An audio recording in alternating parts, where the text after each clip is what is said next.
So, going to move on to questions now. Anybody have one? Yes.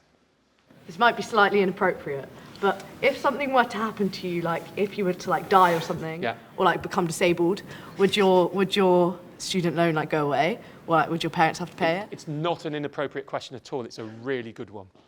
If you have an illness that is going to end your life in a short time, or you die with your student loan, the student loan is not passed on. It is your student loan, and it would not be paid. You would not have to pay it, and nobody would have to pay the debt on your behalf. And it's absolutely wiped on that basis. You know, just one thing, it's not quite the same as that. It's worth saying about student finance as well.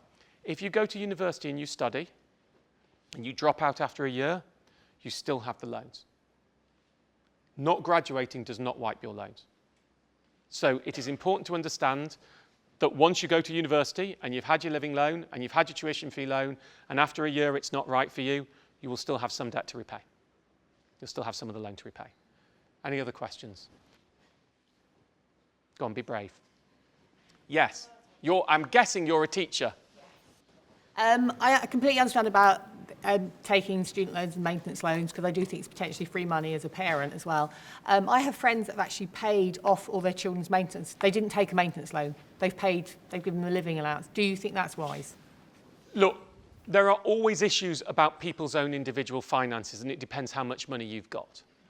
The answer is, if you had a high earner, if you had a child, in your case, you're asking as a parent, if you had a child who was a high earner after they graduated, probably this sort of area of the room, because you're lowering the initial debt, because of the interest, there could be a marginal benefit.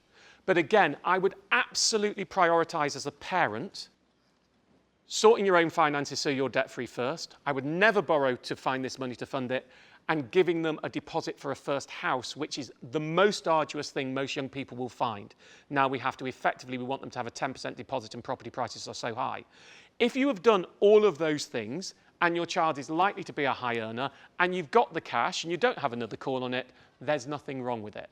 But I certainly wouldn't want the message to go to most parents who will never be in the position to do that the fact that you're not doing it means you are subserving your children, because you're not. And it's actually the gain. Well, there might be a loss. I mean, ultimately, if your child goes, let's take the positive example, they go to be a great artist who's not successful in their lifetime. It's a bit silly, but it gives you a nice example of someone who does well, who's successful but doesn't earn a lot, then they've thrown all the money away.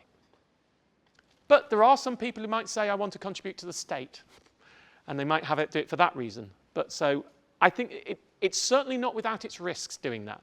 And I would probably, in any case, if you're making the decision as a parent to pay it off, I would put the money in the highest interest savings account I can, so currently 2% fixed, while they're at university, accept that they're going to be paying inflation plus 3%, about 5%, so there's a 3% a year cost to doing it.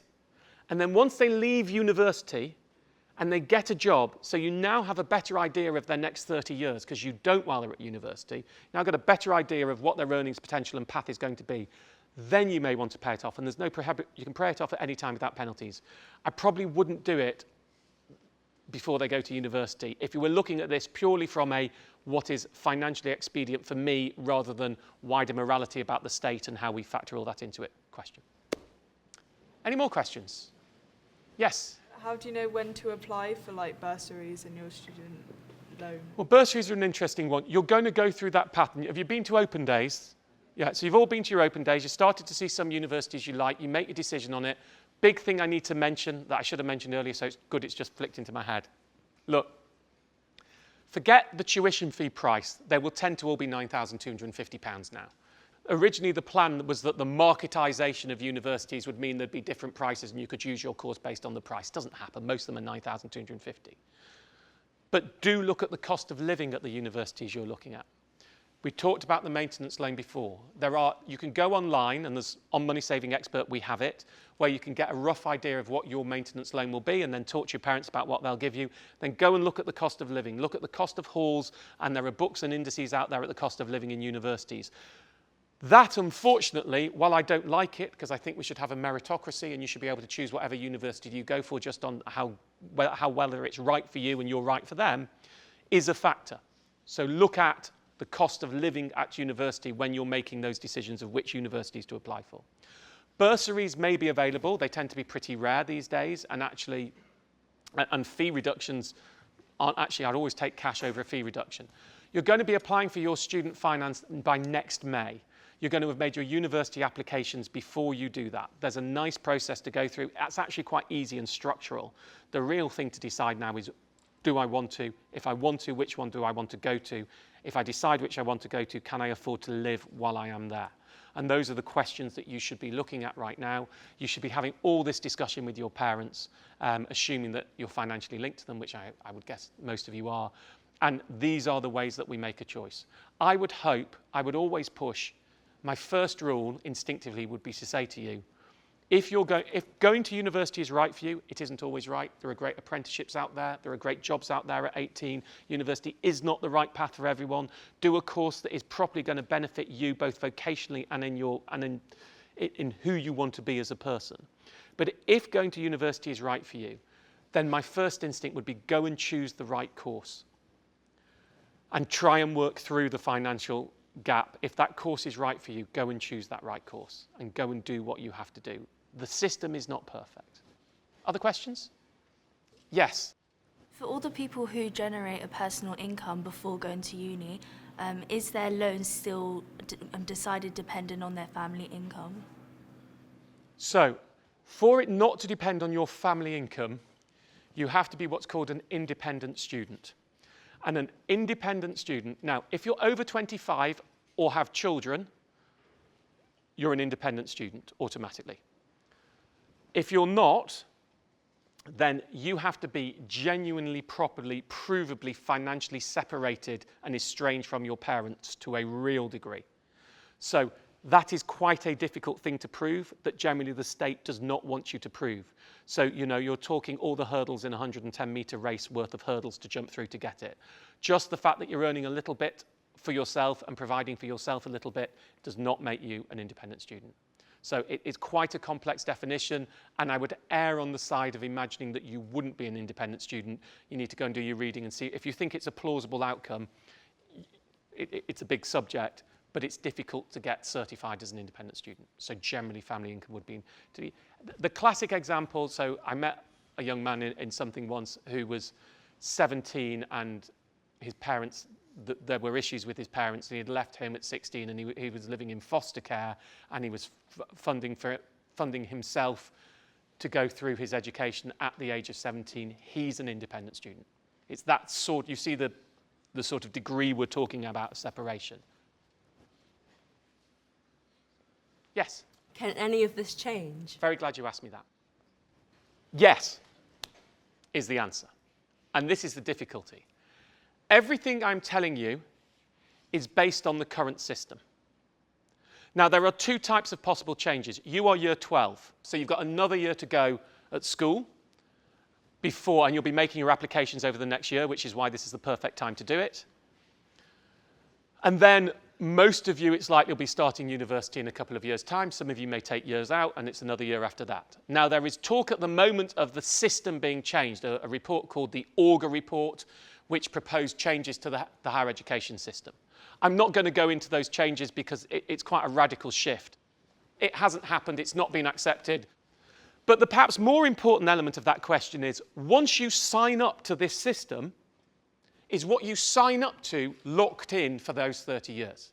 And the answer to that is no, which makes this very difficult for me. Now, generally, negative retrospective changes, so that means something bad, a bad change that happens after you've signed up for it, go against all form of natural justice. So we would assume it wouldn't happen, and I did assume that wouldn't happen. And then, I headed a task force in 2011 when they changed the system, not because I supported the change, but because I supported explaining the change, called the Independent Task Force on Student Finance Information, and I chaired it, about how to communicate to young people what the changes in the system meant. And as part of that, I said that the threshold would be £21,000, as it was then, and then from 2017 it would rise with average earnings.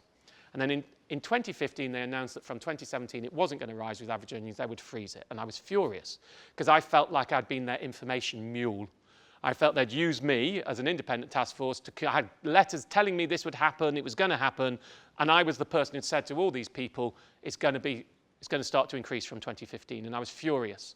So I hired lawyers to take the government to court over it because I thought it was against natural justice, and we campaigned, and eventually they got rid of the freeze, and after campaigning, they put it up to £25,000, which is what we'd wanted, and they moved it with average earnings.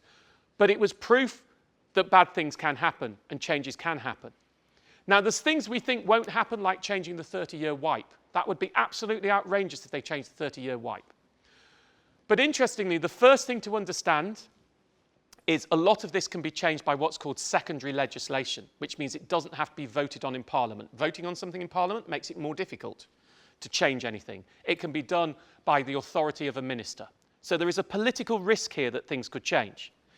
Even if, as someone like me campaigns, it should be locked into statute so you can change it by law. Here's a word you don't hear often. Parliament is omnicompetent. Omni means all in Latin, competent is competent. So it's all competent. So technically, the UK Parliament could vote tomorrow that the United States of America was part of the United Kingdom.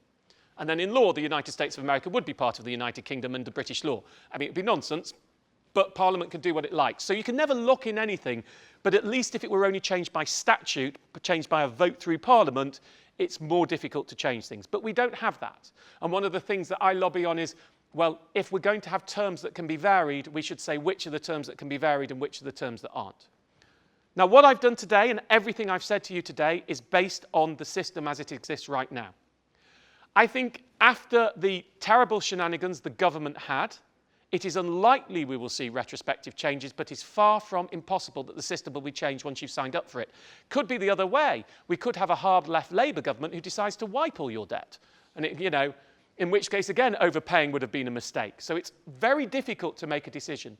So all I can offer you, in frank honesty, is to explain to you how the system you're signing up to works if it stays as you've signed up to it. And I can't give you any more than that, but it's important that I say that to you. So all the decisions and the logic I've talked to you about is based on the current system. And there could be some flaws in them if there were to be radical retrospective changes once you sign up. But I'm afraid one of the things, well, hopefully they do teach in schools now, and I talk about when I'm talking to all types of talks, one of the things we all have to learn to deal with in life, whether it's should I pay off my student loans or borrow up front, whether it's should I get my euros now for a holiday, should I lock the interest rate on my mortgage or lock the interest rate on my gas and electricity, whether it's should I marry him or her, is uncertainty. And we live in an uncertain world. And sometimes all you can do is embrace that and understand that. So I would make the decisions that you're making based on the system as it is now, because we cannot predict future changes. But I would be somewhat mindful to the fact that those changes could happen.